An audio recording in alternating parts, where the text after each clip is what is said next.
Una vez que hemos descrito el algoritmo del gradiente ascendiente para su aplicación en redes neuronales, podemos pasar a un ejemplo más práctico.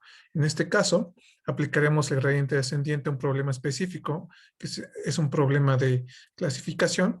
Tenemos un conjunto de datos formado por 14 ejemplos, 14 vectores. Estos vectores están representados por 7 variables, estas variables de acá, que describen a cada uno de los ejemplos, y nuestro objetivo será clasificar estos vectores dentro de la clase gato. En la clase gato está representado por el de valor 1, y cuando se trata de un elemento que no pertenece a la clase gato, es decir, de un no gato, lo indicaremos con un 0, como se puede ver aquí. En ese sentido, nuestro objetivo será crear un algoritmo, en particular una red neuronal, que clasifique entre 0 y 1, es decir, entre la clase gato y no gato, a partir de estas 7 variables. Podemos observar que estas variables son también binarias, ceros y unos, es decir, estas variables indican si pertenecen o no a un objeto o a un vector determinado, un elemento determinado del entrenamiento. En este caso, utilizaremos todos los vectores para el entrenamiento, aunque es común que como lo señalamos al principio, que se separen en dos conjuntos al menos, el conjunto de entrenamiento y el conjunto de evaluación. Como queremos mostrar un ejemplo del gradiente descendiente y tenemos un corpus pequeño, utilizaremos simplemente los datos como entrenamiento y no tendremos evaluación. Aunque hay que señalar que la evaluación siempre es importante. Por tanto, construiremos nuestro conjunto supervisado, S, como los pares X y Y, donde X serán vectores en R7, donde 7 es precisamente el número de variables aleatorias que describen a los vectores o a los objetos, y Y será un elemento 0 y 1 que indica la clase o la pertenencia o la ausencia de la clase, gato o no gato. De tal forma, pues indicaremos una matriz X. Esta matriz X contendrá a los ejemplos. Cada renglón es un vector representando un ejemplo, y Y es una matriz, es un vector donde cada entrada del vector será una clase que responda precisamente a los ejemplos de X. Por tanto, asociaremos los ejemplos en X con una clase Y, donde la clase será 0, 1, 1 indicando que es gato y 0 que no es gato. Asimismo, obtendremos los valores de la dimensionalidad de X, donde M es el número de renglones y N el número de columnas. En este caso, N es igual a 7, pues precisamente es el número de variables que describen a cada objeto o cada ejemplo en la matriz X. Con esto establecido, podemos entonces pasar a aplicar el algoritmo de aprendizaje por gradiente descendiente. Sabemos ya que tenemos un conjunto supervisado, es decir, tenemos un problema supervisado y utilizaremos un algoritmo supervisado. En este caso utilizaremos un perceptrón únicamente con una capa y dos neuronas de salida. Es decir, nuestro perceptrón será una arquitectura donde de entrada tendremos 7 neuronas, es decir, un vector de 7 será el que entre, y la salida serán 2 neuronas, donde precisamente esta salida representará a cada una de las clases. Por ejemplo, tendremos una salida para la clase 0 y una salida para la clase 1. De esta forma tendremos que ocupar la activación softmax en la capa de salida, puesto que no podremos aplicar el sigmoide, porque como hemos dicho, el sigmoide se aplica generalmente cuando tenemos una red con una sola capa de salida.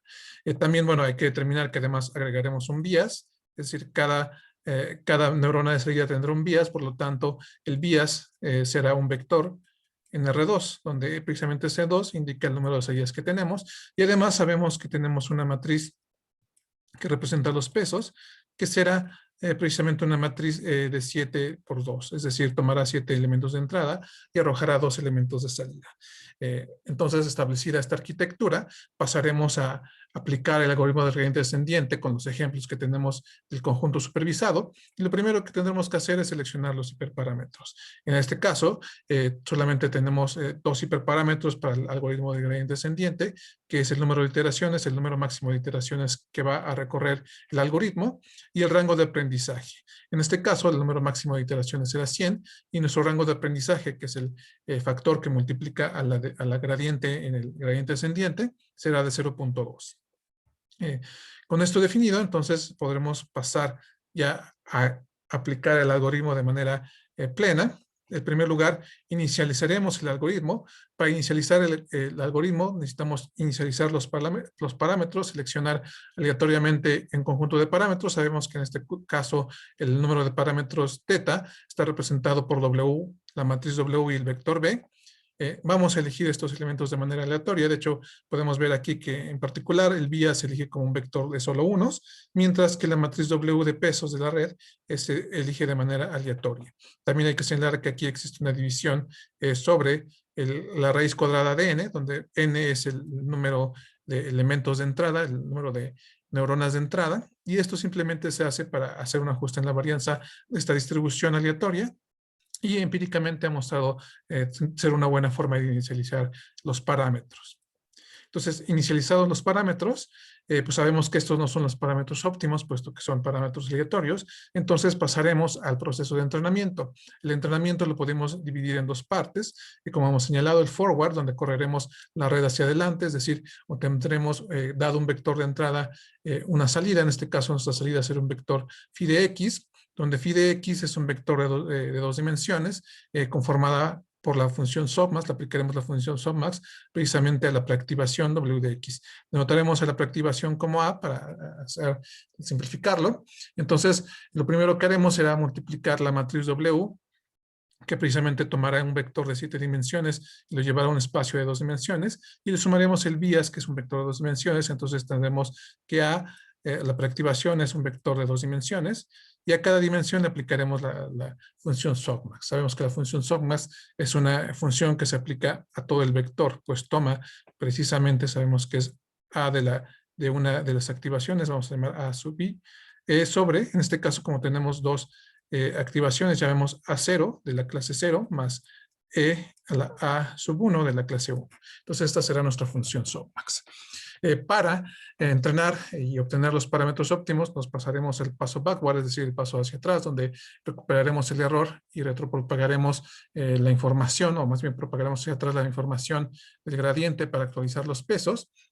Tenemos que definir una función de riesgo. En este caso, nuestra función será la entropía cruzada, que como vemos, teniendo dos clases, la clase 1 y la clase 0, pues simplemente se determinará de esta forma, donde, bueno, aquí phi sub 0 es la salida, la salida de este vector phi en la clase 0, y este phi sub 1 es la clase 1. Es decir, sabemos que phi es un vector de dos dimensiones, donde la primera entrada será phi sub 0 y la segunda phi sub 1. Y cada uno de estas salidas indicará una probabilidad de que la entrada, de que x pertenezca a la clase 0 o a la clase 1. Entonces tendremos esta función de activación. Sumamos sobre todo los ejemplos para aplicar la función de riesgo. También sumamos sobre las clases. En este caso tenemos dos clases, la clase 1 y la clase 0. En este caso, pues cuando el valor de y, que es un vector, sea 1, pues determinaremos que pertenece a la clase 1 el ejemplo, y cuando sea 0, determinaremos que pertenece a la clase 0 el ejemplo. Entonces, ya con esto establecido, con esta función de riesgo como entropía cruzada, sabemos que el algoritmo de gradiente descendiente es de esta forma. Para actualizar un peso de la red, en este caso un parámetro, pues le restaremos el valor, el cambio, que es el gradiente descendiente, el gradiente de R, evaluado en el valor I, por eta, que es el rango de aprendizaje, que lo hemos establecido en punto 2.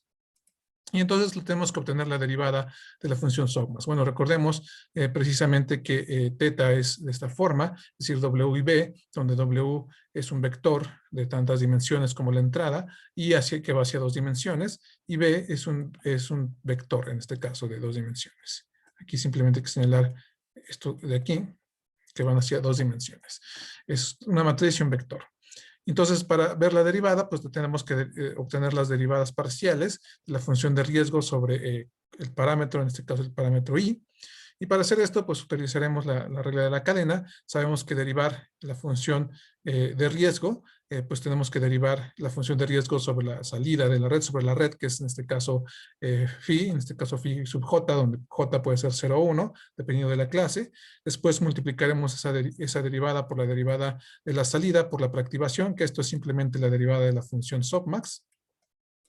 que ya la hemos realizado. Y finalmente derivaremos la preactivación sobre el parámetro. Y bueno, como en este caso la preactivación es de la forma wx más b, pues la derivada será muy sencilla. Entonces sabemos que, bueno, esta derivada, en particular la derivada de la función del riesgo, como estamos usando logaritmos, sobre la función de la salida de la red. Aquí en este caso, pues, nos queda la derivada del logaritmo, que es 1 sobre el phi de j, o phi sub j. Y bueno, sabemos que la derivada de la función softmax es esta parte de acá, phi sub j, en este caso es una delta, por delta ij. Sabemos que delta, en este caso, ij tiene dos valores. Uno, cuando i es igual a j, y 0 si i es diferente de j. Entonces tenemos este valor phi sub j por la delta de Kronecker y j menos phi sub i por el parámetro, en este caso, como estamos derivando sobre wx, si derivamos sobre el parámetro w, pues nos quedará x sub i. Y si derivamos sobre el bias, nos quedará simplemente 1, porque el bias no multiplica ningún valor, o multiplica un 1 más bien. Pues tendremos estos dos casos. De tal forma podemos decir que, pues en efecto, la derivada de la función de riesgo sobre los parámetros será igual, digamos, en este caso pasamos este menos hacia adentro, tenemos la delta de Kronecker, que es 1 o 0, menos el phi de sub i, y bueno, este menos multiplica estos valores de tal forma que nos queda menos delta más phi de sub i por, en este caso, x sub i, que bueno, en este caso estamos derivando sobre w, pero si derivamos sobre el bias, esta x sub i se convertirá en 1 y nos quedará únicamente este valor de acá. Finalmente, pues podemos decir que el gradiente o la derivada parcial, en este caso la derivada sobre i, que es la derivada parcial, pues nos quedará de esta forma. Entonces, el final del gradiente será un vector donde pues simplemente corresponderá o de cada entrada dependerá del valor que está aquí. Finalmente, pues la última entrada, que será el bias, corresponderá a un 1. Entonces, esta será nuestra derivada. Y esta es la derivada que aplicaremos en el gradiente descendiente para actualizar los pesos. Si sabemos, bueno, aquí también hemos sustituido, vemos este cambio de delta por y, pero sabemos que delta es 1, precisamente cuando se tiene i igual a j, que en este caso implicaría que la clasificación es la correcta a la que pertenece el ejemplo, y de tal forma que pues precisamente pues tendremos que será, si el ejemplo pertenece a la clase 1, pues será y igual a 1, es decir, delta igual a 1. Y si pertenece a la clase 0, será delta igual a 0. En todo caso, podemos sustituir delta por y, como lo hicimos aquí. Entonces, solamente necesitamos información de lo que sale de la red y la información de las clases a las que pertenecen los ejemplos. Ya implementando el algoritmo, pues empezaremos las iteraciones en la iteración 0. Y bueno, diremos un criterio de paro. También iremos acumulando la función de riesgo para observar cómo se comporta. Y pues podemos hacer el avance. En este caso, en primer lugar aplicamos la preactivación, que es simplemente el valor wx más b. En este caso lo aplicamos sobre todos los ejemplos. Por lo que tanto tenemos una matriz donde tenemos las salidas para todos los ejemplos. Y bueno, aplicamos la función softmax. Aquí hay que señalar que estamos restando el máximo valor de la preactivación, es decir, la función softmax está tomando un valor en una salida y le está restando una constante, que es el máximo sobre las entradas del vector A.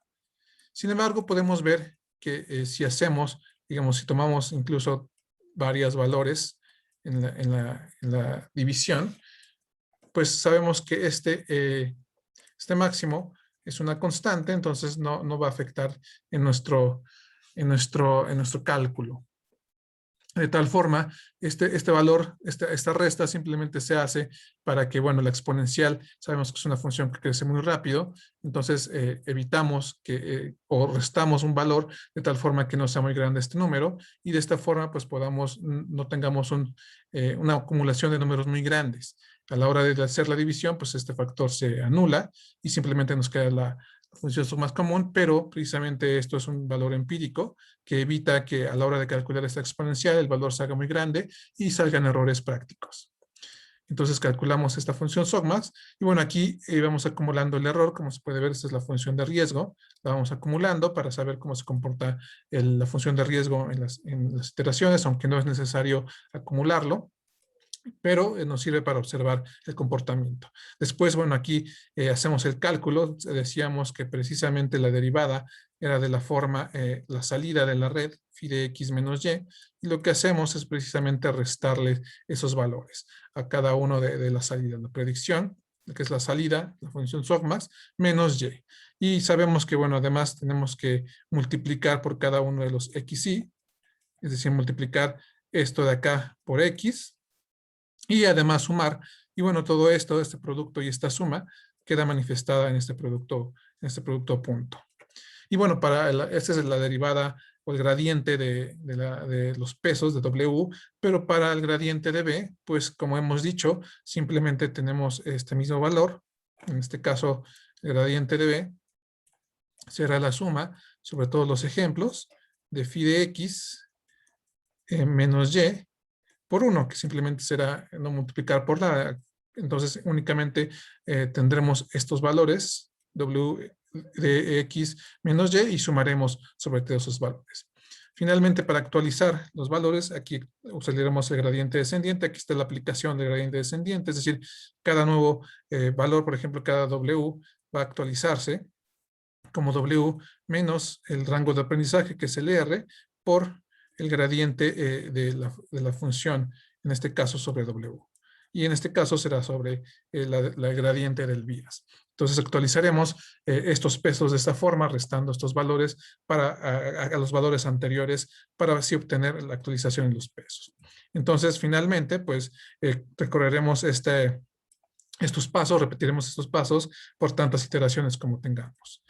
En este caso, pues podemos ver el tiempo que ha tardado en correr nuestro algoritmo, que no es mucho, y podemos ver también cómo se comporta la función, cómo se comportó la función de riesgo con el algoritmo del gradiente descendiente. Podemos ver que en general, pues hay muchos picos, unos más pequeños, otros más altos, pero en general podemos ver que hay un comportamiento de descenso, como se puede ver a lo largo de la función.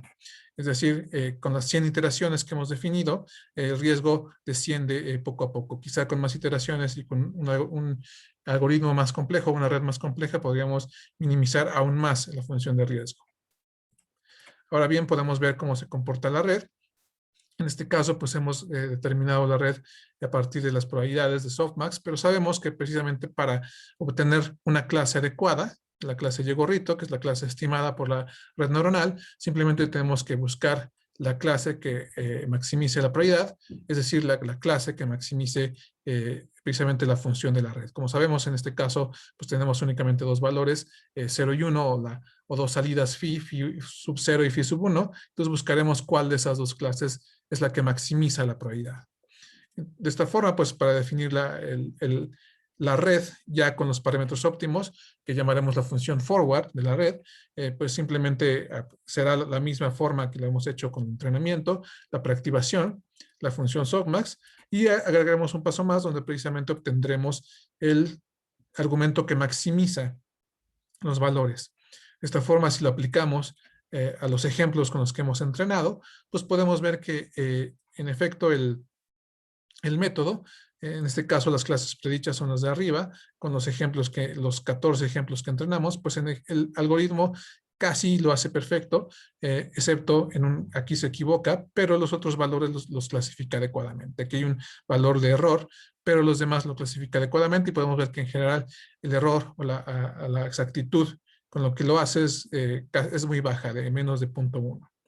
También podemos, ya teniendo los parámetros óptimos, podemos aplicar la red a cualquier ejemplo o cualquier conjunto de ejemplos. En este caso podemos ver que aplicamos a estos dos ejemplos un vector donde solamente tenemos dos unos en estas variables de aquí y un vector donde precisamente estas son las variables ausentes.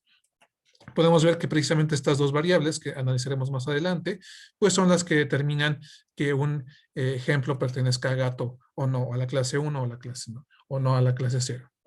Entonces, en este sentido, pues tenemos cierta información que podemos explorar más a fondo para precisamente ver por qué se da este comportamiento. Podemos explorar los pesos. En primer lugar, podemos ver cómo se comportan las probabilidades. Como hemos señalado, la salida de la red son dos neuronas, una neurona para la clase 0, y la probabilidad de la clase 0 y otra neurona para la probabilidad de clase 1. Entonces, el algoritmo decidirá a partir de buscar la clase que tenga mayor probabilidad. Por ejemplo, aquí, en este caso, se comete un error, puesto que la red nos dice que la probabilidad más grande es para la clase 0, de 0.56, mientras que la clase 1 tiene probabilidad de 0.43. Y la clase original, la clase que esperáramos, sería la clase 1, pero como podemos ver aquí, la clase que hace es la clase 0.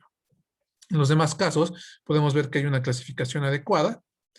Y bueno, con los demás casos pasa lo mismo. En este primer ejemplo donde se comete el error, podemos justificar el error diciendo que incluso las probabilidades entre ambas clase 0 y clase 1 es muy parecida. Si es poco la diferencia, es casi 0.5, es decir, la clase 0 y la clase 1 tienen casi la mitad de la probabilidad, mientras que vemos que otros ejemplos, por ejemplo, este caso de acá, para la clase 0, pues tienen probabilidades muy altas en las clases que pertenecen. Igual para la clase 1, aquí por un ejemplo de la clase 1, podemos ver que la probabilidad estimada es de 0.99 o de 0.84 en este ejemplo, incluso cercanos a mayores a 0.7, 0.8.